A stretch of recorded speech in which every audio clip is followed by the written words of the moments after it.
আচ্ছা, পরীক্ষায় আপনি 0 পেয়েছেন বা আপনার পরীক্ষার রেজাল্ট মাইনাস এসছে, তাতেও আপনি ডাক্তার হয়ে যেতে পারেন। শিক্ষার এরকম দুরবস্থা কেন বলুন তো? কেনই বা এরকম ছড়াচ্ছে বলবো এই ভিডিওতে। দেখছেন কলকাতা টিভি ডিজিটাল, রয়েছে আমি অরিত্র। খুব মেধাবী হলে তবে ডাক্তার হওয়া যায়, এটাই চিরাচরিত ধারণা সকলের।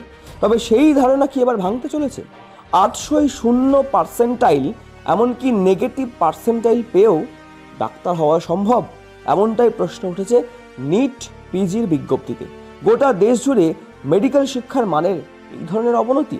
নিট পিজির রেজাল্ট বেরোনোর 5 মাস পরেও 18,000 আসন ফাঁকা রয়েছে। আসন পূর্ণ করতে সংরক্ষিত আসনে কাট অফ -40 করার সিদ্ধান্ত নেওয়া হয়েছে। অর্থাৎ কোনো মেডিকেল পড়ুয়া -40 পেলেও মেডিকেলে স্নাতকোত্তর করার সুযোগ পাবেন। 2025 সালের 19 আগস্ট নিট পিজির রেজাল্ট প্রকাশিত হয়েছিল। National board of examination in medical সায়েন্সের তরফে সম্প্রতি নিট পিজি 2025-এর কাট অফ নম্বর পর্যালোচনা করে সংশোধন করা হয়। কেন্দ্রীয় স্বাস্থ্য ও পরিবার কল্যাণ মন্ত্রকের নির্দেশেই এই কাট অফ মার্কসে পরিবর্তন করা হয়েছে।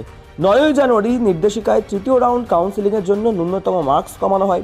এই বিজ্ঞপ্তি অনুসারে জনজাতি অর্থাৎ এসসি, উপজাতি, এসটি ও ওবিসি প্রার্থীরা যারা 0% বা -40% পেয়েছেন তারাও এখন এমডি এবং এমএস ভর্তির জন্য কাউন্সিলিংয়ে অংশগ্রহণের যোগ্য হবেন। সাধারণত কাট অফ কমানো বা 0% নির্ধারণের মতো সিদ্ধান্ত তখনই নেওয়া হয় যখন আসন খালি থাকার সম্ভাবনা থাকে। একাধিক রাউন্ড কাউন্সিলিং করার পরেও সমস্ত আসন পূরণ করা যায় না। কাট অফ 0% হলেও আসন নির্বাচনের লাইনটি র্যাঙ্ক অনুসারে নির্ধারিত হবে।